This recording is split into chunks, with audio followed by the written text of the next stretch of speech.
I feel that cosmetically, there isn't a whole lot different with veneers versus crowns. It all depends on the materials you're using. We use all different types of porcelain for different types of restorations.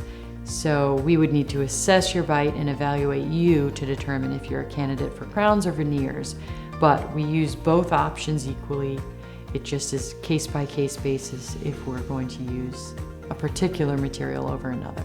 So the big difference between veneers versus crowns: veneers, you have to remove less tooth structure than crowns. That is the nice part about veneers, is they're very minimally invasive and they're very aesthetic. A lot of our veneer patients they might have spaces in their teeth. They're a great candidate to close the spaces with porcelain veneers. It's a very strong, rigid structure.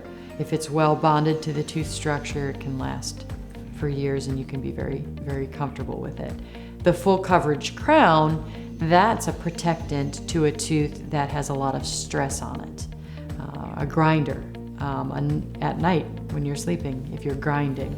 So patients with habits tend to need the full coverage crowns. Patients that do not may be a candidate for veneers. So some of our patients are referred to this office because they have discoloration, what I would call a permanent discoloration of their tooth that cannot be changed aesthetically with bleaching.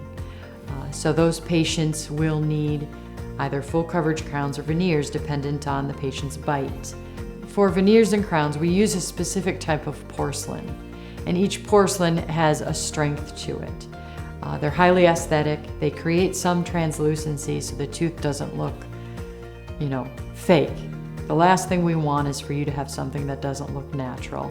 So we also work with you and you guide us towards the shape and the shade and the contour of the tooth you would like, and then we create or recreate your tooth to be something that you visually approve of and you like.